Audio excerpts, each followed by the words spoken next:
아멘. 은혜로운 기도 감사드립니다. 성경 말씀 같이 보도록 하겠습니다. 하나님께서 오늘 우리에게 주시는 말씀 마태복음 5장 38절로 48절까지의 말씀입니다. 신약성경 8페이지에 기록되어 있습니다.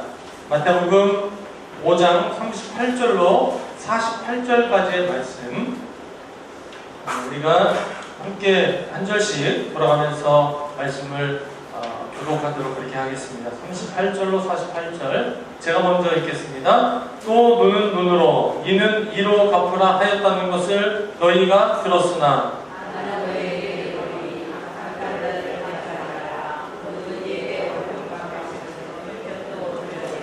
또 너를 고발하여 속옷을 가지고자 하는 자에게 겉옷까지도 가지게 하며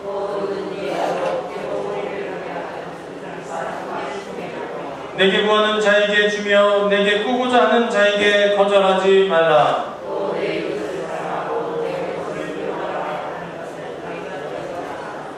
나는 너희에게 이르노니 너희 원수를 사랑하며 너희를 박해하는 자를 위하여 기도하라.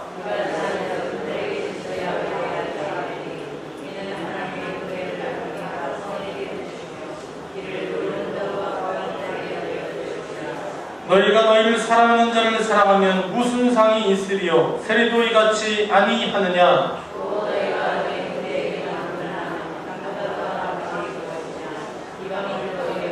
48절 같이 읽습니다.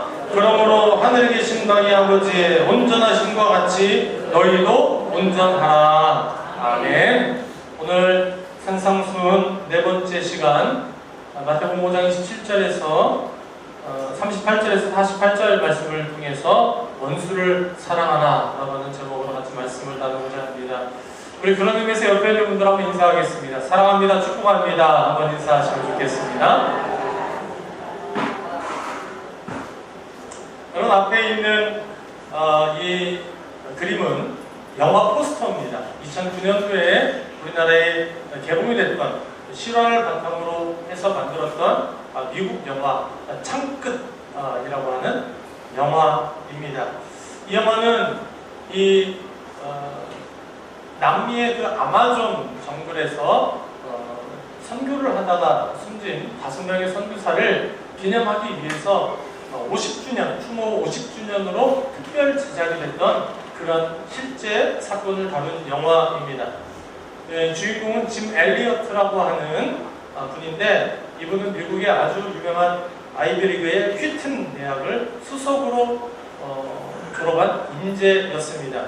그러나 그가 젊어서 자신의 삶의 달란트를 하나님의 복음 증거하는 일에 헌신하기로 결정하였기에 하나님 앞에 기도하는 가운데 하나님이 그에게 주신 비전이 뭐냐면 이 남미의 에콰도르라고 하는 그 나라에 있는 아마존에 살고 있는 부족이 있었는데 이 아우카라고 하는 부족입니다. 그런데 그 부족에게 복음을 들고 가라 라고 하는 미션을 주인공이 짐 엘리어트가 받습니다. 그런데 이 아우카라고 하는 부족은 산업기로 유명한 그런 부족이었습니다. 그래서 백인들이 접근만 하면은 자신들을 공격한다고 생각하고 철저하게 공격을 해가지고 아주 호전적으로 전쟁을 치르는 민족이 이 아우카라고 하는 부족이었어요. 근데 짐 엘리어트가 기도하는 가운데 뜻을 합한 젊은 청년들 자신과 같이 5명을 모읍니다. 그런데 이 5명에게는 이제 막 결혼해가지고 어린 자녀들이 있는 다 신혼들이었습니다. 그러나 하나님의 부르심 가운데 이 에콰도르의 아마존으로 이 5명의 청년이 복음을 들고 들어갑니다. 그래서 하나님 앞에 복음을 외칠 때 이 아우카 부족이 역시나 그들이 자신을 공격하기 위해서 왔다라고 판단을 하고 이 5명이 성경을 들고만 그들에게 갔음에도 불구하고 그들의 말을 들어보지도 않고 5명을 창으로 찔러서 죽였습니다. 여러분 이게 1950년대 일입니다. 그래서 영화의 제목이 창끝입니다. 여러분 이 5 가족들은 한순간에 가장을 잃어버렸습니다. 그런데 또 놀라운 것은 그로부터 3년 후에 이 5명 남자 선교사들의 부인들이 전부 다 다시 이 아우카 부족을 향하여 복음을 들고 들어갑니다. 놀라운 일이죠. 자신을 죽인 원수와 같은 그 아우카 부족에게 자신들의 남편을 죽인 사람들을 향해서 5명의 선교사의 부인들이 복음을 들고 다시 들어갑니다. 처음에는 그들이 깜짝 놀랍니다. 당신들은 왜 왔느냐? 여자들이어서 죽이지 않고 이야기를 들어보니까 3년 전에 당신들이 죽인 그 5명의 건장한 청년들이 바로 나의 남편이었다라고 그렇게 이야기합니다. 그런데 여기 왜 온 거냐? 원수를 갚기 위해서 왔냐? 라고 이야기하는 아니다.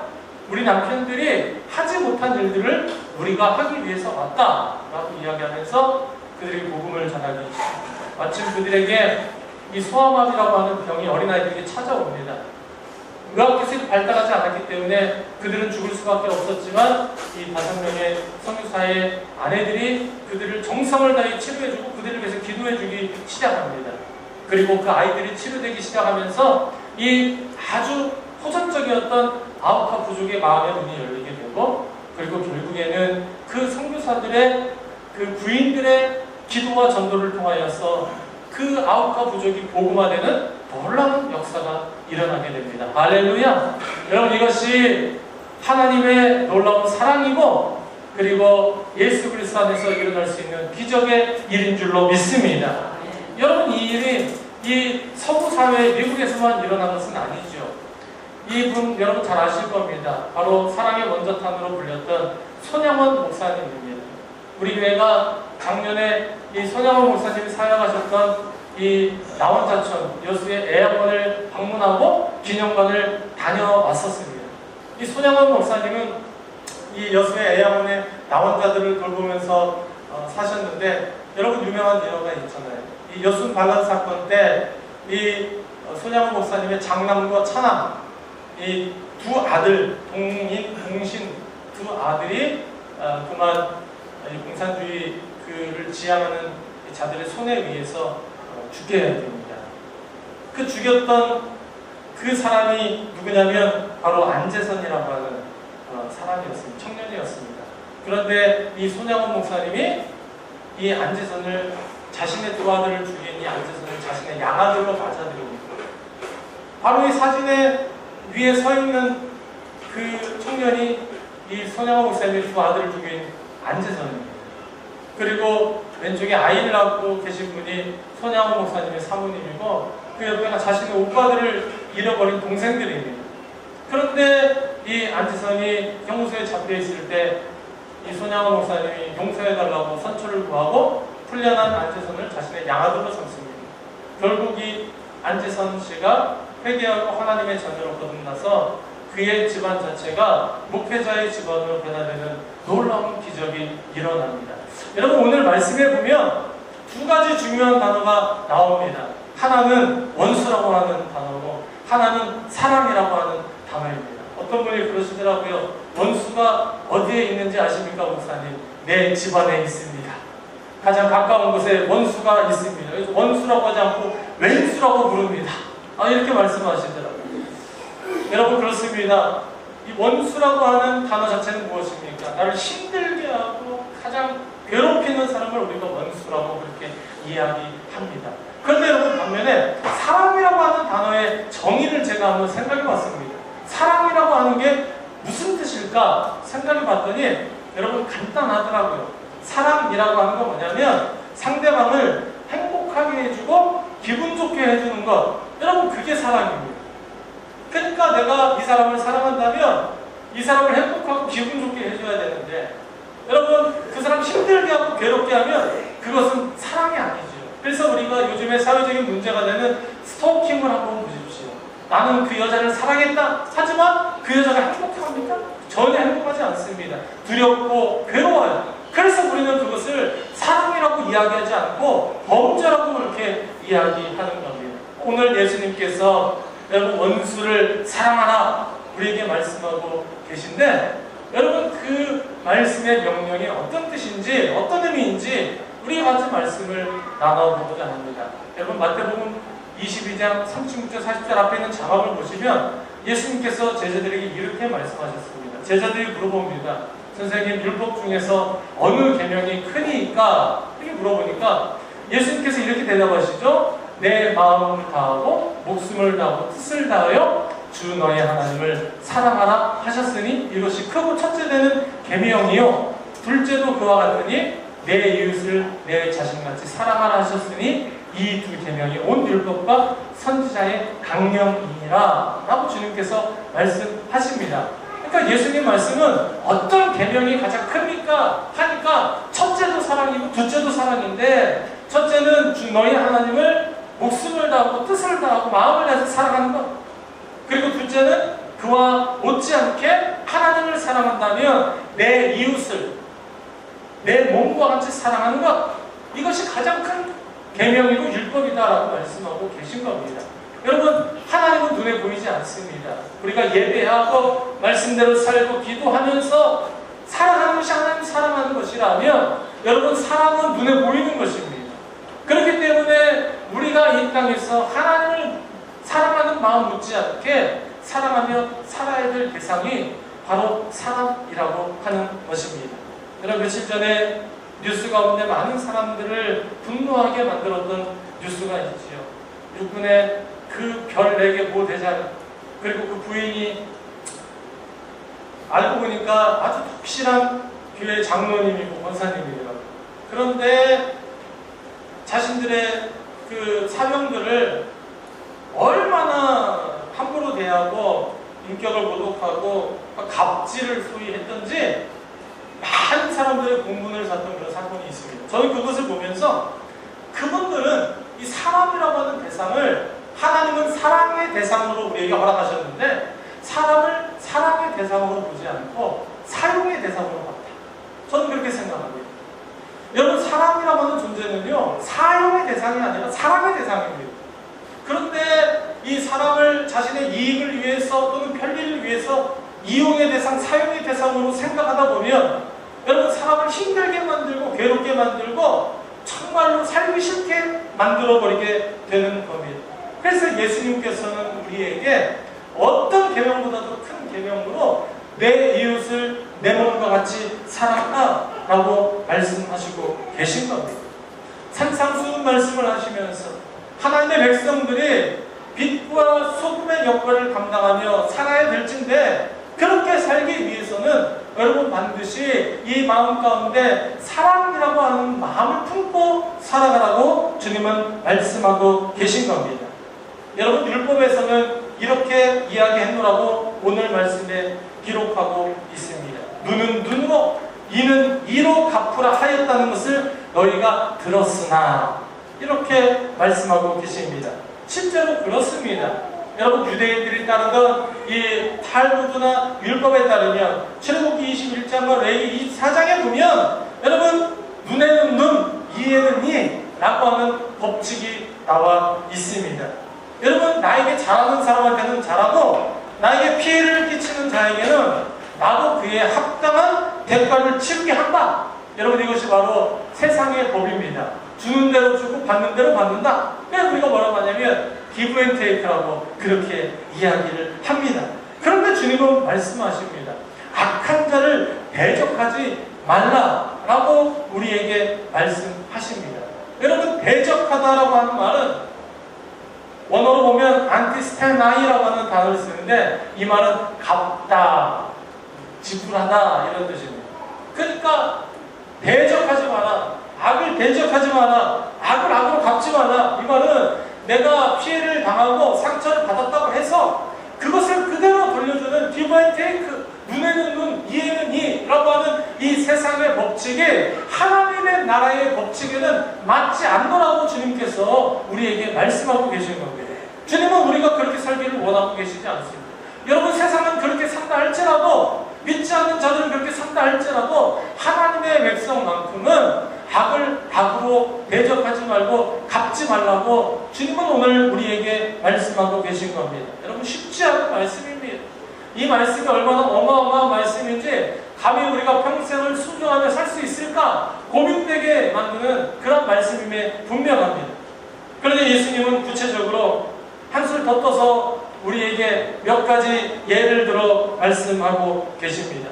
39절에 보면 오른뺨을 치면 왼뺨을 돌려대라 라고 말씀하십니다. 여러분, 누가 길을 가다가 갑자기 저의 왼뺨을 때려요.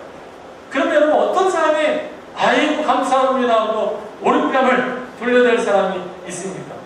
이 말씀을 과연 순종할 수 있을까? 만약에 이 말씀에 순종한다면요, 오른뺨 때리면 또 어떻게 해야 됩니까? 또 왼뺨 해야 돼. 왼뺨 때리면 또 오른뺨 돼야 돼. 여러분, 네가 죽나 내가 죽나 이거 맞다가 이거 끝내면요 죽게 됩니다. 또 말씀하십니다. 40절에 속옷을 가져가고자 하는 자에게 겉옷까지도 주라 라고 그렇게 말씀하고 계십니다. 여러분, 속옷도 줬는데 겉옷도 줍니다. 그럼 어떻게 합니까? 빨개 먹고 누드로 살아야 됩니다. 여러분, 이게 과연 가능하냐는 얘기예요. 또 41절에는 억지로 오리를 가게 하거든 심리를 동행하라. 여러분, 억지로 오리를 가게 한다 이 말은요, 난 가기 싫은 거예요. 한번 생각해 보십시오. 요즘 같은 여름 날씨 땡볕에 얼마나 덥습니까? 내가 에어컨 밑에 시원하게 있는데 갑자기 친구가 오더니 야, 나 운동 좀 하고 싶은데 혼자 하면 심심하니까 나랑 같이 이제 학산 좀 갔다 오자.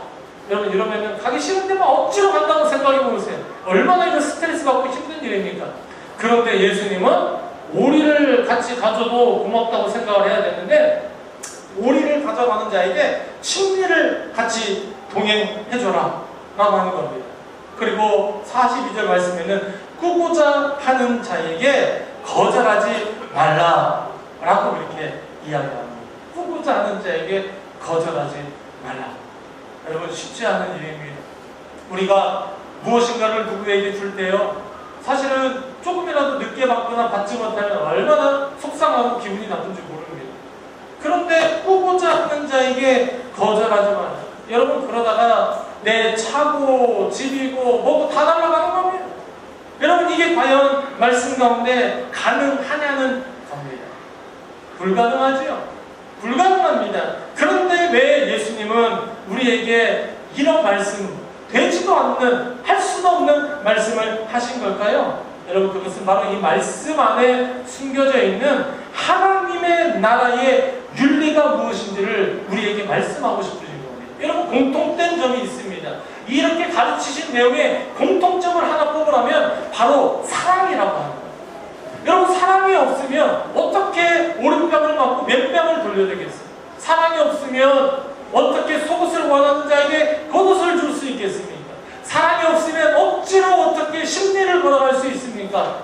사랑이 없으면 나도 지금 힘들고 나도 부족한데 어떻게 다른 사람의 필요에 따라서 그 사람에게 빌려줄 수 있겠습니까? 여러분, 세상의 윤리는요, 법대로예요. 할 수 없어요. 내가 먼저고 그 다음에 다른 사람이에요. 불가능한 일이에요. 그러나 하나님 나라의 윤리는 오히려 나에게 피해를 끼치는 자에게 은총을 베풀고 원하는 자에게 나눠주는 삶, 내 행복보다는 상대방의 행복을 추구해주는 삶, 여러분, 그런 삶의 방향성과 지향점을 가지고 살으라고 주님 말씀하고 계시는 겁니다. 일본의 위대한 기독교 지도자인 우치무라 간주가 이 말씀에 대해서 여러분 이렇게 표현했습니다.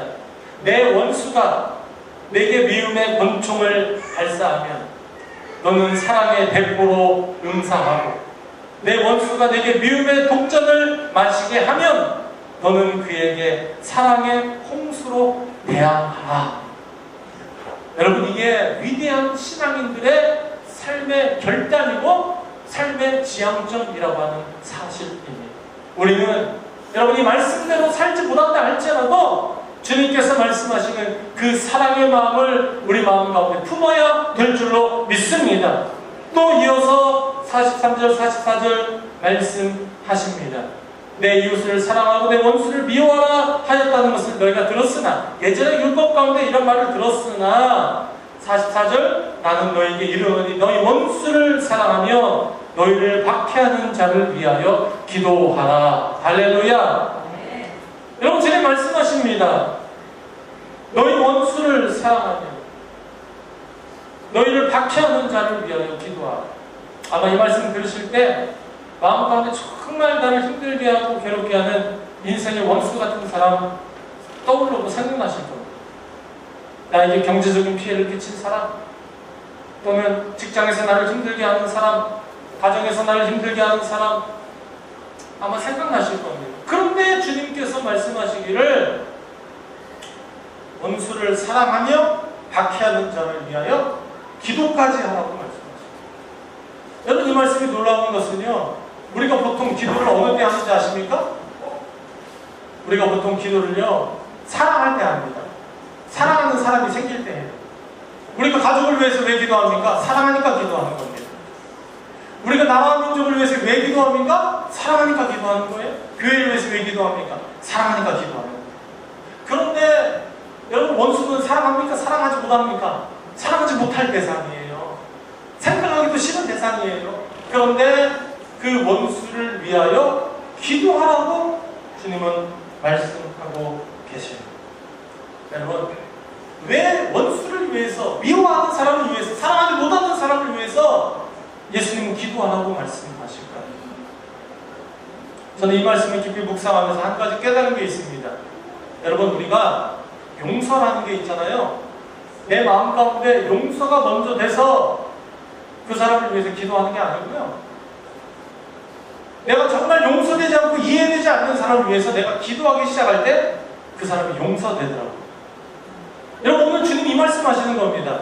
인간적인 생각으로, 방법으로 내가 용서해야겠다, 이해해야겠다, 그렇게 해서 사랑하게 되는 게 아니고, 내 마음으로는, 내 인격으로는 도저히 이해할 수 없고 용납할 수 없고 사랑할 수 없는 대상이라 할지라도 우리가 예수님 앞에, 하나님 앞에 그 불쌍한 영혼을 위해서 궁일한 마음을 가지고 오히려 위로하고 기도하기 시작할 때 주님께서 우리 마음 가운데 용서할 수 있는 용기와 담대함과 넓은 마음을 허락해 주신다는 사실이에요. 할렐루야!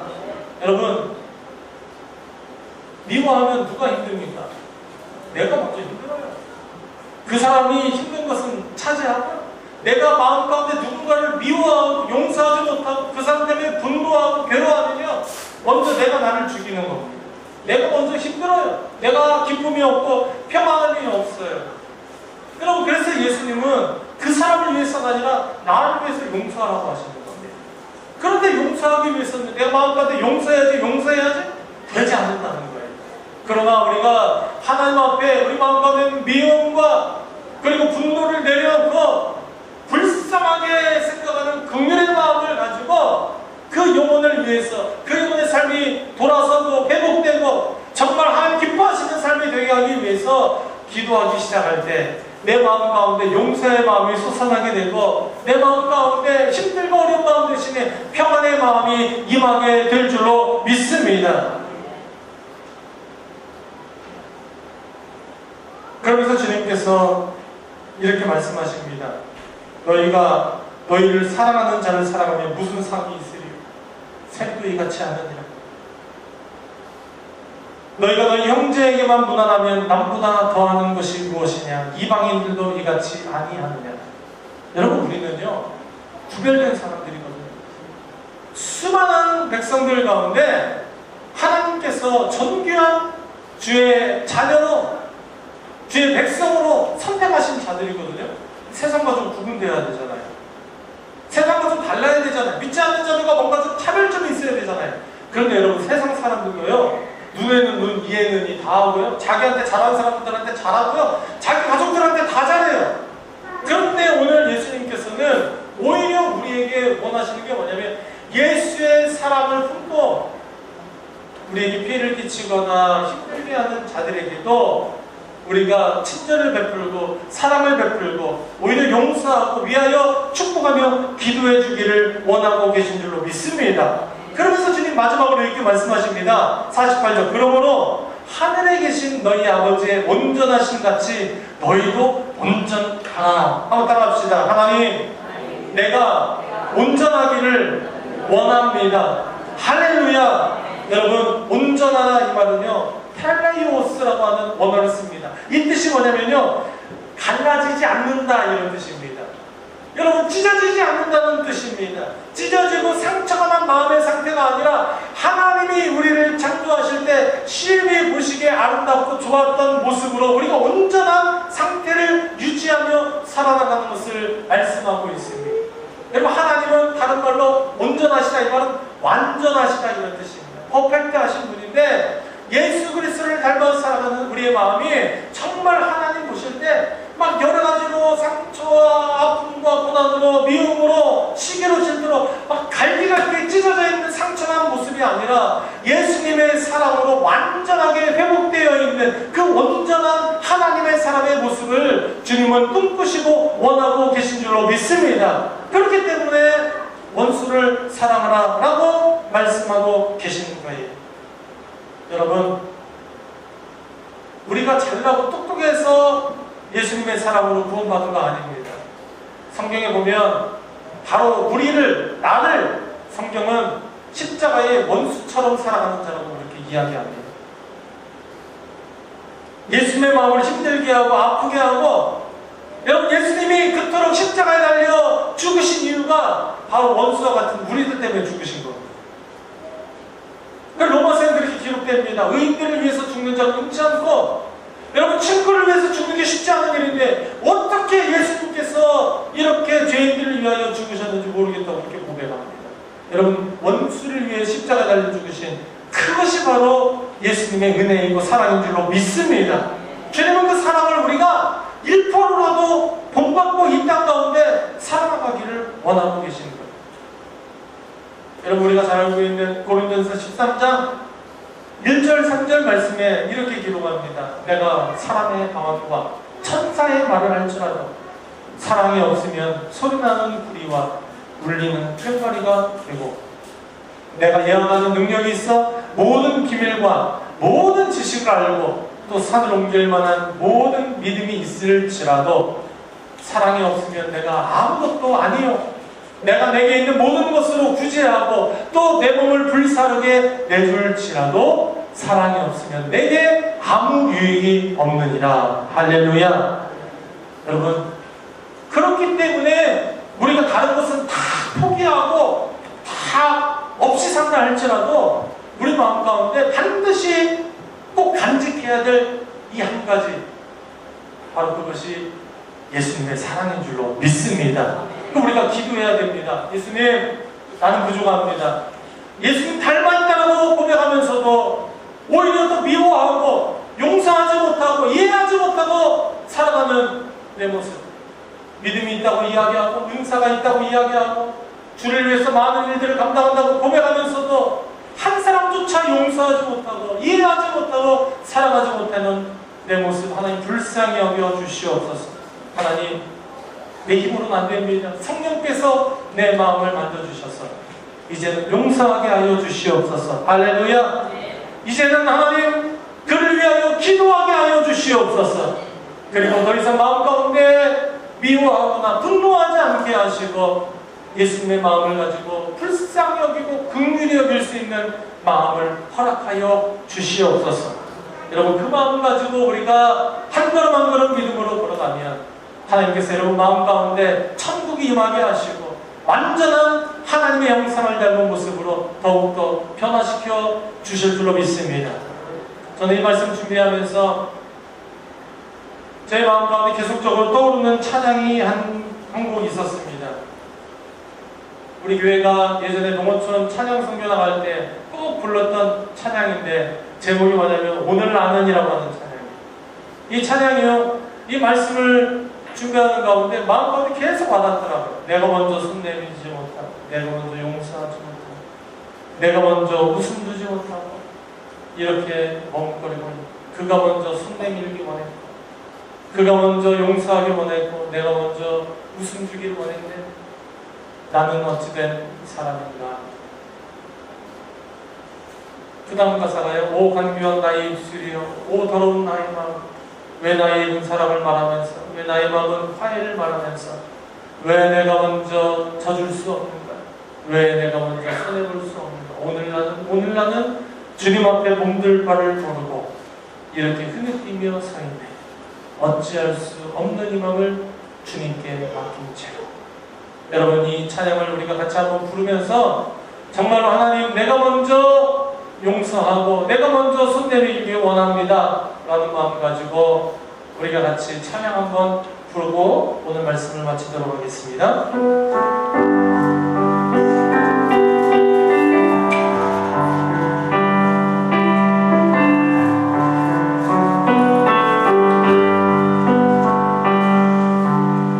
내가 먼저 손 내밀지 못하고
흐느끼며 서 있네. 어찌할 수 없는 이 맘을 주님께 맡긴 채로 기도합니다. 하나님, 그렇습니다. 용서하기를 원합니다. 사랑하며 살기를 원합니다. 그러나 우리에게 너무 많은 고통을 주고 아픔을 줘서 내 마음 가운데 용서하지 못하고 또 이해하지 못하고 살았던 영혼들 있다면 그리스도의 은혜와 능력을 우리 마음 가운데 부어주시사 오늘 이 시간 이해하고 용서할 수 있는 마음으로 변화시켜 주시옵소서. 그래서 온전하신 예수 그리스도의 사랑의 마음이 우리 마음 가운데 품어지게 하여 주시사 그 사랑을 통해 많은 사람들에게 감동을 주고 또 복음이 전파되는 하나님의 빛과 소금의 자녀를 될 수 있도록 인도하여 주시옵소서. 우리 가정 가운데 아내와 남편 사이에 또 자녀와 부모 사이에 미움과 그리고 다툼이 사라지게 하여 주시옵소서. 우리가 일하는 일터에서 하나님의 직장 동료 간의 상사 간의 미움과 다툼 사라지게 하여 주시옵소서. 하나님의 교회 가운데 서로 서운하고 그리고 서로 분노하고 미워하는 마음들 혹시라도 있다면 예수의 사랑으로 다 품어지게 하여 주시옵소서. 그래서 세상 가운데 예수님의 사랑을 통하여 세상을 변화시키는 하나님의 그리스도인들로 걸어갈 수 있도록 붙들어 주시옵소서. 축복하며 예수님의 이름으로 기도드립니다. 아멘.